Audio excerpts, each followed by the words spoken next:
This is a full story. Kitten wishes you all a happy and enjoyable story. My girlfriend's childhood friend is dying. His only wish before he dies is to wear a wedding dress and have a wedding with my girlfriend. She thought I would strongly oppose it, but I smiled and agreed, even volunteering to be the best man and offer my blessings. It wasn't until 2 months later that the terminal diagnosis of the childhood friend turned out to be a misdiagnosis. My girlfriend regretted it, and when she came to seek my forgiveness, she saw her best friend walking out of my room in matching couple pajamas with me. Looking at her nearly breaking down, I apologized. Sorry, dear. She's also terminally ill. She says her biggest wish in this life is to get a marriage certificate with me. You wouldn't mind, would you, being such good friends? My girlfriend glared at my delicate friend beside me, gritting her teeth. Why didn't I know you were terminally ill? The friend tightly hugged my waist and smiled slightly. Sorry, I'm in the late stage of love brain. If I leave him, I can't live. Rocky, I'm really sorry. I know you and Haley have met each other's parents and are about to get your marriage certificate. You two will have half a lifetime to be together, but I only have a little over a year left to live. I know this request is unreasonable, but I just want to be Haley's groom once before I die, okay? At Haley's friend gathering, her childhood friend Tony, just diagnosed with cancer, suddenly grabbed my hand in front of everyone and made this request. That's when I realized why Haley, who usually doesn't like me attending her friend gatherings, actively wanted me to be present this time. I looked around and noticed everyone's gazes seemed to be evasive. Haley's brother Jack was visibly distressed seeing Tony in tears. As a die-hard fan of his sister and Tony as a couple, and also Tony's close friend, he usually didn't think much of me, the one who broke them up. Now, seeing Tony crying, he felt even more aggrieved. Rocky, do you even have a heart? I know you've never liked my sister's relationship with Tony, but if you hadn't interfered back then, they would have been together long ago, and there wouldn't be you. Now that Tony has only a few days left, his only wish is to have a wedding with my sister. It's not really a marriage. Besides, my sister has already agreed, so why won't you? Jack held Tony's hand, speaking righteously. I followed his words and looked at the silent Haley, who was avoiding my gaze. You agreed? I found it somewhat amusing. It was only now that I realized this gathering was actually organized for me. Everyone knew about Tony's wish, and everyone knew Haley had agreed. Only I, Haley's actual boyfriend, who was about to marry her, was kept in the dark. Is this what it feels like to be forced into wearing a green hat? Rocky, you know I've been friends with Tony since childhood. I promised him I would fulfill all his wishes. Don't worry, it's just a fake ceremony. Once it's over, we'll go to the Civil Affairs Bureau to get the certificate. My heart has always been with you. After saying that, Haley approached with a guilty look, trying to hold my hand, but I stepped back, letting out a scoff. You two are making me a bit shipper of you guys. I bit my tongue, quickly tasting blood in my mouth. To be honest, if I hadn't calmed down over the years, I would have punched Tony in the face when he came to show off. Looking at Haley's frown because of my words, I suddenly found it somewhat meaningless. Rocky, seemingly embarrassed by my earlier comments, Haley's face darkened. Are you really going to act unreasonable? I've told you many times, I just see Tony as a brother. I've been friends with Tony for so many years. If there was anything, you wouldn't have anything to do with it. Can't you be a bit magnanimous? We're going to spend a lifetime together. Yeah, Rocky. Seeing me hesitate to agree, Haley's childhood friends immediately supported her. We've all seen how Haley has treated you over the years. She really loves no one but you. We'll supervise her, so don't worry. Brother-in-law, just pity Tony and agree. Almost everyone who was helping to persuade was a mutual friend of Haley and Tony. At this moment, I felt an illusion. It seemed like I was the one who had broken them apart. If it weren't for me, maybe, just as Jack said, they would have been together long ago. But back then, it was Haley who actively pursued me. Eventually, I really fell in love with her because she started to value this relationship. I lost count of how many times I felt crises because of her relationship with Tony, and I don't remember how many times I got jealous and angry. But every time I thought back to how she was the one who pursued me, I kept comforting myself that she liked me. Otherwise, why would she spend so much effort on me? However, only recently, on the day after I proposed to Haley, I accidentally learned from her friend the truth about her pursuing me. It was only because at that time, she and Tony were in a Cold War. Because Tony rejected her request to attend the same university, it equated to Tony rejecting being with her. So, to make Tony angry, she started to pursue me madly after entering college. Thus, the person Haley has always loved was not me. No, she must have loved me, but the one she loved wasn't just me. Since it has come to this, what reason do I have not to agree? Okay, I changed from my earlier sarcasm to show a calm smile to everyone. everyone. To prevent them from thinking I was just pretending, I stepped forward and sincerely patted Tony on the shoulder, saying with great openness, "You guys are right. I was overthinking. After all, I'm a man. A dying person's last wish. How could I have such a narrow heart to refuse?" I particularly emphasized the words dying, and I saw Tony's lips twitch for a moment. Then he quickly hid the resentment in his eyes, forcing a smile. "Rocky, I knew you were an understanding person, not at all as petty as Haley said. So, Rocky, can you be my best man then? Rocky, you know I can't trouble others like this anymore, to avoid owing too many favors, so?" Tony, hearing this, Haley suddenly interrupted him for some reason. "Forget about the best man. Jack can be your best man. That should be enough." "All right." I ignored Haley's polite refusal and readily agreed. Surprised by my acceptance, Tony's expression showed a hint of disbelief. After all, I knew he didn't genuinely want me as his best man. It was all about getting under my skin, and I felt the same way. If it were the old me, I might have already stormed out by now. But now, my unusual behavior gave the impression that I was pretending to be agreeable, just waiting to create trouble for them. Even if I did nothing in the end, just being here until the wedding day would be enough to keep them on edge. "Rocky." Haley turned her head with some frustration, as if she wanted to say something to me, but I didn't give her the chance. I had already played my part. Why should I stay any longer? Making an excuse, I picked up my bag and prepared to leave. Before I left, I thoughtfully shared some contacts for wedding planning companies with Tony. Of course, I knew he wouldn't use them. Haley rushed to catch up and wanted to see me off, but I raised my hand to refuse. "No need. Since things are already decided, you should stay here to discuss the details of the wedding. After all, a wedding is no small matter and must be taken seriously." With that, I stopped talking and didn't want to look at the nauseating guilty expression on Haley's face anymore. I was afraid that if I stayed a moment longer, I wouldn't be able to resist turning everyone here into a pile of rubble. Damn it. After leaving the hotel and walking to a plane tree not far away, the fire that had been suppressed in my heart finally erupted completely. "Damn it, Haley, what the hell do you take me for? Damn it, if there was something, we would have been together long ago. Do you think I'm an idiot? I did everything before, and all my sincere feelings were wasted on a dog. Stupid man, stupid woman. What the hell are you two doing with unrequited love? Do you think this is a TV drama or a movie? I won't be the affectionate spare tire male led. You two should be locked together forever. It's best if you die together. Don't harm others." I couldn't hold back and vented on the plane tree in front of me, cursing and kicking, thinking of being forced into that situation by a group of people just now and enduring without exploding. The anger in my heart began to burn fiercely. Damn it, I won't play anymore. My crazy appearance attracted the attention of passers-by, but I don't care. After kicking and cursing until I was tired, the fire in my heart still couldn't be extinguished. Subconsciously, I felt my pocket but didn't find what I wanted. Looking around, I saw a convenience store and walked in. After a while, I came out with a pack of cigarettes in my hand, but just as I put one in my mouth, I found that I had forgotten to buy a lighter. "I'm so stupid," I muttered to myself, and was about to turn back to buy one when suddenly a hand was placed on my shoulder. Immediately after, there was the click of a lighter and an extremely pleasant and familiar clear female voice. "Use mine." I turned my head and stared at the flickering flame in the darkness for a moment, but in the end, I put the cigarette in my mouth closer and lit it. Then I took a familiar puff and exhaled a smoke ring and said thanks. The white smoke obscured my vision. I narrowed my eyes. With the light from the convenience store, I could barely see the appearance of the woman in front of me. The person in front of me was tall and beautiful. Her upturned eyes had a hint of charm. Her dark eyes were like the stars all over the night sky. They were bright, but also extremely mysterious, making people want to explore. "Why is it you?" Almost subconsciously, I frowned. After all, I recognized at a glance that the woman in front of me was one of the people present at the party just now. Serena, Haley's best friend from college and roommate. I was bored and slipped away directly. Serena raised her eyebrows. I don't know if it was my illusion, but I always felt there was a hint of contempt in her tone. After saying that, she stretched out her hand towards me and raised her eyebrows. "Lend me a cigarette? You won't be used to my cigarettes." Taking a hard puff of the cigarette, I waved the cheap cigarette I used to satisfy my craving. My words were full of sarcasm, but who would have thought that as soon as I finished speaking, she lowered her head and laughed. She was wearing high heels and was not much shorter than me. When I took a puff of the cigarette and hadn't exhaled the smoke ring yet, she suddenly grabbed my tie and kissed me on tiptoe. The smoke ring that hadn't been exhaled was thus passed to her mouth and then back to mine. I could feel that the temperature around seemed to suddenly rise and the whole atmosphere became ambiguous. I don't know how long it took before I finally came to my senses from this shock and pushed the person away abruptly. Serena, what the hell are you doing being so flirtatious at night? I raised my hand, grabbed the other person's collar fiercely, and said viciously, so what? Did Haley send you to mess with me? What else do you two best friends want to do? I tell you, if you're sensible, get away now. I'm really angry. If you dare to be cheap again, I won't care if you're a man or a woman. I'll beat you up anyway. I'm not at all afraid that Serena will tell Haley about my appearance. After all, as early as when Haley and a group of them schemed and used moral kidnapping to force me to agree and let her and Tony hold a wedding, Haley and I were already done. After being with her for so many years and suppressing my nature for so many years, just because later she said she liked a refined, understanding, and considerate person. I dyed my hair black, took off my earrings and lip ring, put on a white shirt and jeans, and turned myself into a gentle and considerate male college student like the white moonlight in a TV drama. For so many years, I quit smoking, drinking, and swearing. She thought that after being with me for so many years, she had turned me from a once rebellious problem teenager into a now understanding and considerate white moonlight. But in reality, it's because I fell in love with her. I was willing to accompany her in this boring drama of saving a rebellious school bully. I originally thought I would accompany her for a lifetime, but now I don't want to act anymore. Am I sad? Only an idiot wouldn't be sad. Am I wronged? Only an idiot wouldn't be wronged. I turned my back and wiped the tears swirling in my eyes fiercely. With red eyes, I glared fiercely at Serena in front of me. I let go and turned to leave, but before I took a few steps, Serena behind me called out to me, "Rocky, are you angry now? Why? Do you like being cuckolded?" I said unkindly, but didn't turn back or stop. In a trance, it seemed that I could hear Serena behind me seem to laugh. She laughed very happily. She was indeed beautiful and was my favorite type before. That face was charming yet innocent. When she smiled, her eyes narrowed slightly. Just by crooking a finger, not only men but even women would be eager to fall under her skirt. I don't like being cuckolded, but it doesn't mean I don't like cuckolding others. Rocky, you were a law student once. Don't you know what it means even if it's a fake marriage but a wedding is held? Hearing this sentence, I paused and then heard Serena continue behind me. Rocky, I know you've never been a patient person. Someone is openly stealing your girlfriend right in front of you and putting a green hat on your head. Don't tell me you don't want to take revenge at all. A dark look flashed in my eyes. At this point, if I still didn't understand, then I would really be an idiot. But I just didn't understand why Serena would say this. Why would she stir up trouble between me and Haley? After all, she was Haley's best friend in Haley's eyes. I turned back and looked at Serena with undisguised sarcasm and suspicion in my eyes. Miss Serena, given your relationship with Haley, don't you think it's a bit too funny for these words to come out of your mouth? Funny? Serena's expression seemed to sink. The smile on her originally charming face disappeared, as if there was a hint of forbearance and unwillingness. Just consider this as me trying to steal your boyfriend. Before I could react, she stretched out her arms and wrapped them around my neck. As if making a decision, her sexy but vulnerable body seemed to use all her strength to kiss me. She said, "Rocky, forget her and be with me. My love for you is deeper and has lasted longer than Haley's. I didn't go home last night. Of course, I'm sure Haley didn't go home either. How do I know? Because around 11 o'clock, I received a photo and a message from Tony. He said he wasn't feeling well, and Haley was worried something might happen to him, so she stayed over at his place to take care of him. He kindly told me not to be angry and attached a picture of Haley in his shirt, wearing an apron in the kitchen. After all these years, this was the first time I saw Haley cooking. I also learned that someone who usually can't even wash a dish or turn on the range hood could be so skilled. Am I sad? Am I upset? Sorry, not at all. I'm not sad or upset one bit. With a beauty in my arms, I really have no energy to think about that. Call me a scumbag or an animal. After all,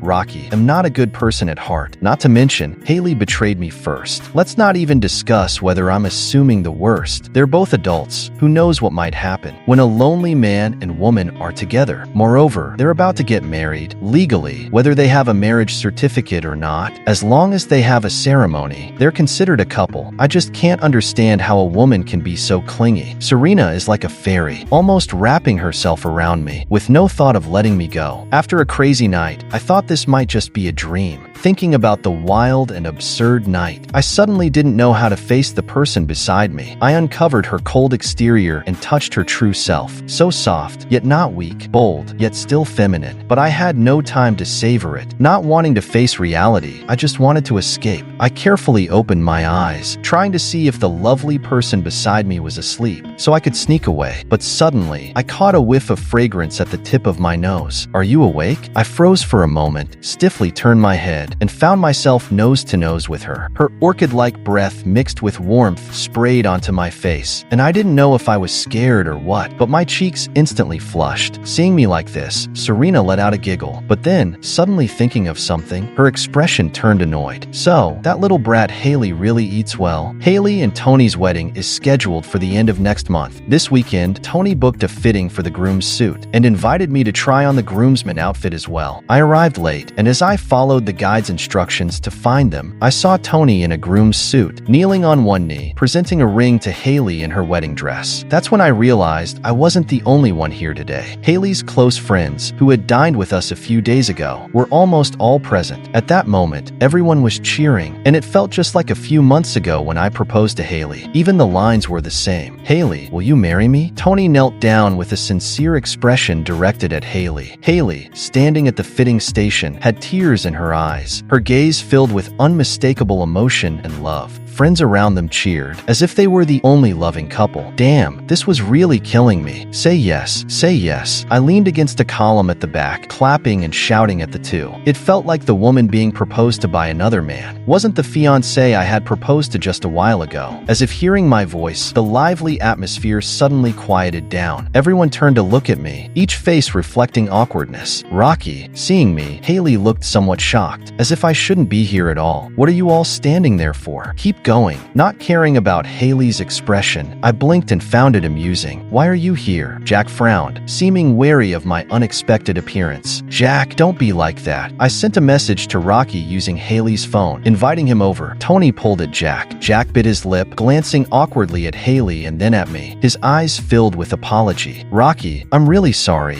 I just wanted to make up for today's regret. After all, a good girl like Haley deserves to be cherished by every man. I know this might upset you. I apologize. Please don't be mad at Haley. I acted on my own. Haley didn't know. He has no right to be angry." Jack rolled his eyes, looking at Tony with pity. "You're just occupying a small part of my sister's life. He's the one who will spend a lifetime with her. If he can't handle that, it's better for my sister to remarry." After Jack's words, he shot me a glare. Haley moved her lips, seeming to want to argue, but in the end, she frowned and said nothing. I took in her expression and couldn't help but sneer inside. So this is Haley's attitude. Now, she doesn't even plan to pretend. I lowered my eyes and smirked. When I looked up again, my eyes were devoid of disgust and disdain. Instead, I felt sympathy for the guilt-ridden Tony. Angry? What do I have to be angry about? Jack's right. You'll only be happy for this short time. It would be petty of me to hold a grudge against someone who's dying. As soon as I finished speaking, Tony's face turned pale. I watched as he almost failed to hide his twisted expression, and I quickly put on an apologetic look, covering my mouth. "Oh, sorry. I'm not very good with words. I might have said something harsh. You wouldn't mind, would you?" "No, I don't mind." "Of course you don't mind." Tony gritted his teeth, forcing a smile on his pale face. The proposal didn't continue. The groomsman outfit fit well enough, and after this farce, Haley suggested I drive her home. On the way, she still sat in the passenger seat. Haley was cautiously observing my expression. Seeing that I remained indifferent and not upset, she finally sighed in relief and relaxed her tone. "Tony was right. Baby, you really are different from those other men. You're not petty. I know I've made you feel wrong these past few days. Don't worry, baby. After the wedding, we'll go get the certificate right away. I found a suit brand that would suit you perfectly. Let's find a time to get measured. My husband has to be the most handsome groom on the wedding day." Throughout, Haley just talked to herself. If it were in the past, I would have found this sweet, but now, gripping the steering wheel, I felt nothing but annoyance. I occasionally replied with a word or two, but always without any definitive answer. Finally, when we reached our destination, Haley fell silent, and I felt a sense of relief for my ears. I was about to remind her to get out, but before I could speak, I saw her unexpectedly lean in to hug my neck. She pouted her pink lips, wanting to kiss me, but I happened to catch a glimpse of the marks hidden beneath her collar. Those marks were all too familiar. failure. Disgust flashed in my eyes, and I deliberately dropped my phone into the gap in the car, then subtly pushed her away. Didn't she say everything was clear? She shouldn't tarnish the meaning of innocent. Seeing her affection fail, Haley's expression turned somewhat resentful. After struggling for a moment, she finally bit her lip and said, "Rocky, there's something I need to tell you." Just as I expected, I clicked my tongue, impatience flashing in my eyes. Seeing her hesitance, I knew without a doubt that what she was going to say was about Tony. As I thought, Haley said, "Rocky, it's like this. The hotel requires proof of marriage to hold the wedding. So, I want to temporarily get a marriage certificate with Tony. Is that okay?" At that moment, I couldn't help but laugh. A fake marriage for a wedding certificate? Why not just go all in and consummate the marriage too? Is this your idea or Tony's? I laughed until tears almost came out, not understanding what kind of mood Haley was in and how much courage she had to tell me this. I had nearly lost it just a moment ago and almost slapped her. Seeing my expression change, Haley grew flustered and hurriedly explained, "Rocky, it's just for a month. After a month, I'll divorce. Don't worry, it won't take long. You can just pity Tony. His family will be grateful to you." I rubbed my forehead, increasingly feeling it was absurd. I really didn't want to waste more time with Haley. In other words, I didn't believe that Haley didn't know Tony's hidden motives. She was just using his impending death as an excuse, playing dumb while fully aware. After all, Tony was her long-lost love, wasn't he? For so many years, I had thought Haley had me in her heart. Even when she often favored Tony, I could still deceive myself into believing her words about him being like a brother. But it was only at that moment, when Haley proposed to get a marriage certificate with Tony, that I finally realized it's possible for someone to split their heart between two people. It's truly disgusting. Fine, do whatever you want. I can't agree to anything. I smiled at her, but this smile hadn't reached my eyes in a long time. After all, I didn't finish my sentence. I could agree. After all, who she married had nothing to do with me. A glimmer of surprise lit up Haley's eyes. She wanted to leap into my arms, but I dodged and reminded her to be safe getting out of the car. After she opened the door and left, I hit the gas without hesitation, leaving no trace behind. Watching her disappear from view, I pulled over, took out my phone, and messaged the person pinned to the top of my Facebook. "Getting a marriage certificate?" The reply came almost immediately.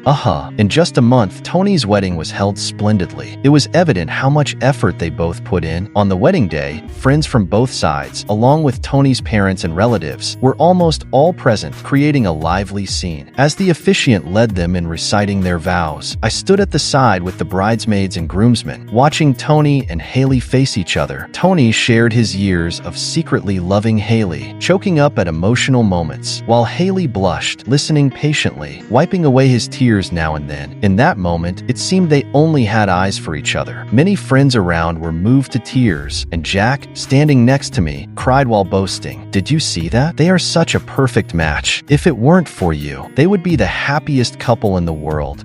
Yes, I replied nonchalantly, but secretly held hands with a certain bridesmaid behind me. After a while, I felt her stealthily slip something off my finger, then put something else on. Pulling my hand back, I discovered that the wedding ring I had exchanged with Haley, which I had forgotten to take off, had been replaced with another. In the midst of the cheers, I turned to Serena behind me, who, like a child, threw the ring to the ground, hastily covering it with her dress. She moved her lips but didn't speak, yet I recognized her words. "Do you like it?" I looked down at the ring on my finger, noticing the initials of our names engraved on the inner band. "I like it," I nodded. At that moment on stage, Haley and Tony were exchanging rings. Everyone's attention was on them, no one noticing what was happening between me and Serena below. She slid the ring back onto my finger, then pulled out a matching ring from her pocket and handed it to me. "Put it on for me, okay?" The noise around us was overwhelming, but her slightly trembling voice reached my ears clearly. My heart raced, though I couldn't tell why, whether from fear of being discovered or the thrill of the moment, or perhaps for other reasons. In that instant, it felt like I could hear nothing else, only the pounding of my heart and Serena's expectant gaze. She said, "I vow, no matter what comes in our future, whether poverty or wealth, health or sickness, I will always be loyal to you, love you, respect you, and cherish you, until the oceans run dry and the mountains crumble, until the end of my life. And you? Will you take this gamble with me again?" I pressed my lips together and remained silent. After an unknown period, the officiant announced that the groom could kiss the bride, and the crowd erupted in cheers. Amidst the applause, I slipped the ring onto her finger, pulled her close, and kissed her lips. words. Her feelings were sincere and intense, a passionate wave that enveloped me like never before. She took over my heart, inscribing her name into every beat. From now on, each heartbeat of mine would be named Serena. Haley and Tony's wedding ultimately couldn't be kept a secret, and somehow it reached Haley's parents. I heard they were furious, as although Haley and Tony had grown up together, that didn't mean her parents looked favorably on him. That night, while I was at the beach in Sanya with Serena, I received a call from Haley's parents. Before that, I had already hung up on 13 calls from Haley and blocked all her contact information. When it came to her parents' apologies, I made my stance clear. Uncle, Aunt, I won't accept your apology. To be honest, I feel this whole situation is an insult to my character from Haley. What your daughter has done is so disgusting that even a dog on the street would curse it. Why do you think a mere apology would make me forgive her actions? Do you think I, Rocky, am someone who would forgive a woman who publicly humiliated me? You two are good people. I don't want to say anything harsh. Let's leave it at that. With that, I hung up the phone. I knew Haley was listening, but so what? Even if I could crawl through the phone line to strangle her,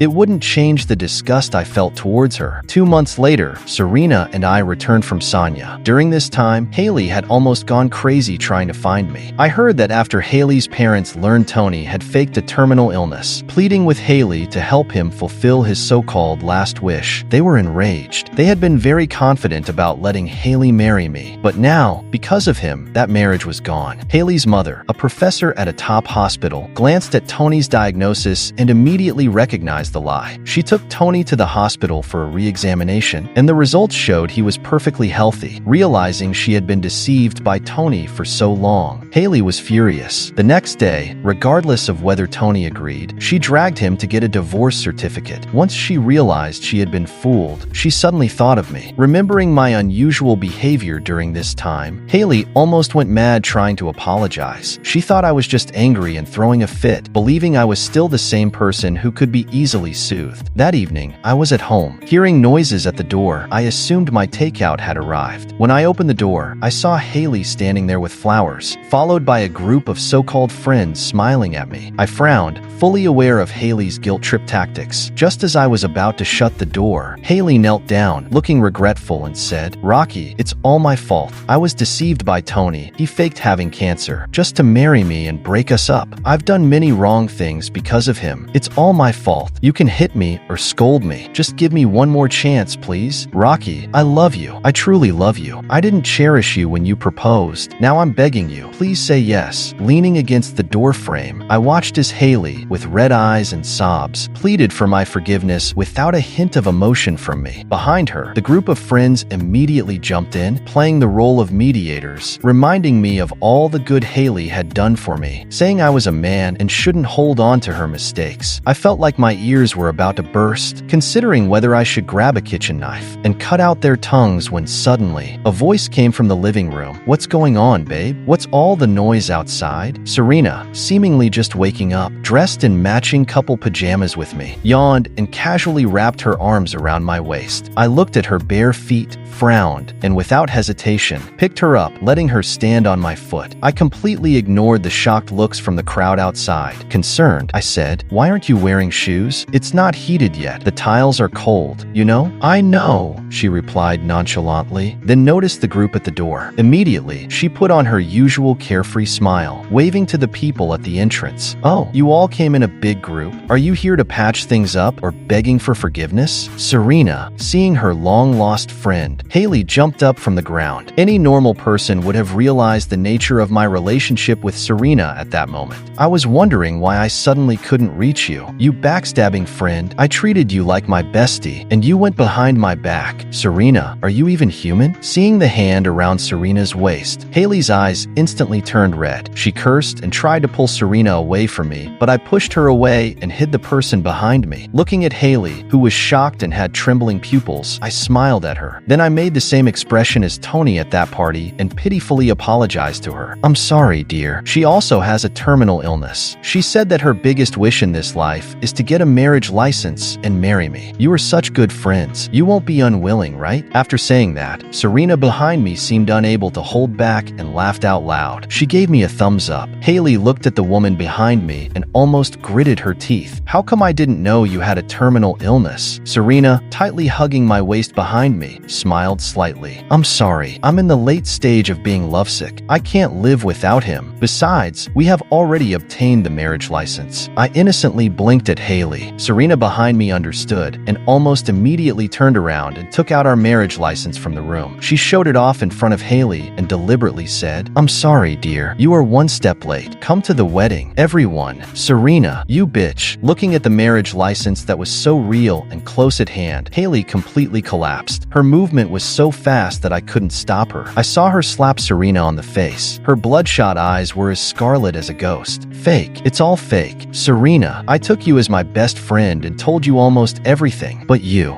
clearly know how much I love him. Why did you do this? You love your dad. Serena was slapped unexpectedly. At this moment, she fell into my arms, covering her face. Her originally fair cheek immediately swelled up. I quickly blocked her firmly behind me, but she couldn't bear it and directly broke free from my protection and rushed in front of Haley to return the slap. Haley, I was the one who liked him first. I also took you as my best friend. I also told you that I was preparing to confess, but you took advantage of my absence to participate in the competition and stabbed me in the back first. Why did you get together with him back then? Don't tell me you forgot. You said you love him, but for so many years, while being with him, you have been ambiguous with your useless childhood sweetheart. Is this your so-called love that is divided? You love him and get a marriage license with another man? Put a green hat on him publicly. Weren't you very touched on the wedding stage? Why didn't you say you love him like this now? Since you chose to steal my boyfriend back then, why can't I steal him back? I might as well tell you, I haven't been in a relationship for so many years. I have been waiting for this moment. After waiting for so long, I finally got this opportunity. Unless I die, I will never let go. I, Serena, can swear to God that I have only truly loved him in my life, and it will never change in the future. What about you? Haley, dare you swear? Serena stared firmly at Haley in front of her. When she said that last sentence, her eyes were full of determination. My heart seemed to be touched at this moment. After all, in my relationship with Haley, I was never the one she firmly chose. But now, there is really a woman standing in front of me and choosing me so firmly. How can I not be moved? There was guilt and shock in Haley's eyes. After realizing it, she raised her hand high and wanted to slap Serena again, but I grabbed her wrist and threw it away forcefully. Haley looked at me with shock in her eyes. At this moment, a sad smile appeared at the corner of her mouth. Rocky, I don't believe it. We have been together for 6 years and have come to this point step by step. Why are you now become a stranger to me? You won't be so heartless. You won't abandon me, right? You are wrong. I chuckled. I held Serena in my arms domineeringly and unyieldingly. This was the first time I showed her my true self before I met her. I have always been like this, cold and irritable. It's just that when I was with you before, I was pretending. And now, I don't want to pretend anymore. I sighed. Then I said to her mercilessly and viciously, "What the hell do you think you are? Has the cooling off period for divorce passed? You dare to come and ask for a reunion? I spent 6 years of my youth to play with you. I even bet my own latter half of life for you. But what about you? What do you take me for? A dog you raised? You can call me back and forth with a simple call. I used to like you and was willing to act with you. Now you are just garbage and a worn-out shoe in my eyes. I tell you, don't appear in front of me again. If you dare to disturb me again, I will beat you so hard that even your mother won't recognize you. Get out of here." After saying that, regardless of Haley's expression, I directly closed the door and locked it. I didn't want to waste any more expressions on her. I heard that night, Haley stood like a door god in front of my house all night, until the next morning, when she fainted and was seen by a neighbor going downstairs. Only then did they call 911 and send her to the hospital. But I don't care about all these. Shaking the hand that was aching from slapping just now, as soon as I turned around, Serena grabbed my collar and kissed me hard on the mouth. She pulled me to walk towards the bedroom, but I pulled her and sat her on the sofa. I took out the medicine box and applied medicine on her already swollen half of her face. "Does it hurt?" As I applied the medicine, I asked distressedly. She didn't speak. She shook her head and then nodded. I couldn't help laughing. "Does it hurt or not?" "It hurts." She held my hand applying the medicine. Only then did I see that at this moment, her beautiful eyes were already filled with tears. Do you know, I was really scared just now. There was no trace of the overbearing appearance she had when confronting Haley just now on her face. She was like a fragile doll, tightly holding my hand and choking with sobs. "I'm really scared. These days with you are just a dream I imagined. I'm scared that when I wake up, you will leave with her. If I had never had it, maybe I could still face everything calmly. But now that I have had it, that's why I can't let go." Serena's tears fell one by one. She held my hand tighter and tighter as as if I would disappear in the next second. I didn't know how to respond to her. After all, at this moment, I felt the same way. So, I used the most direct way and kissed her lips. From now on, as long as you don't say it's over, I will never leave you. 1 year later, I married Serena. I heard that Haley and Tony couldn't get married. Apparently, Haley was pregnant, and it just so happened the baby was Tony's. The day before the wedding, I received an anonymous red envelope. Inside was a bank card with $300,000. I naturally knew who the owner of the red envelope was and accepted it without hesitation. After all, this card was the betrothal gift I had originally given to Haley. On the wedding day, it was very lively. I felt it was mainly because I chose the right wedding company. The MC was excellent. Before we even got to the vows, I was already on stage, holding Serena and crying like a dog. Serena was crying even harder than I was. That night, I remarkably managed to stay awake. After all, tonight was an ultimate important day. As we tossed and turned until midnight, exhausted in bed, I suddenly had a whim and asked the question I had always been curious about. Wife, when did you start to like me? After waiting a long time with no response, just when I was about to give up and sleep, the seemingly exhausted Serena crawled onto me. With a charming smile, she said, "Freshman year, at the school gate when we first met." Serena would never forget that day. On the day of freshman registration, as the assembly dispersed, she was unexpectedly knocked to the ground. In the crowd, she instinctively grabbed the arm of the boy in front of her, pulling him down with her. As she propped herself up, looking at the fierce-looking boy, she instinctively wanted to apologize. Prepared for scolding, she didn't expect him to just mutter a low, "Useless." Serena thought he was scolding her, biting her lip in embarrassment, but the boy seemed to see through her thoughts, patted his head, and flashed a big grin. "Don't misunderstand, girl. I'm not scolding you. I'm scolding myself. I'm a tall guy, 1.8 meters, and I got knocked down by a little girl. By the way, are you okay? I have a band-aid. Do you want it?" He pointed at her scraped palm and took out a crayon Shinchan band-aid from his pocket to hand to her. At that moment, Serena felt her heart, closed for 18 years, begin to stir for the first time. Why would a fierce-looking boy carry a band-aid, especially a crayon Shinchan one? That was such an ultimate contrast. "Thank you." Serena suppressed a smile as she took the band-aid from him. In the end, she couldn't hold back and, as a return gesture, offered her phone. "How about we add each other on Facebook?" The end. If you like Kitten's story, please follow and like it. Updated every morning at 9 a.m.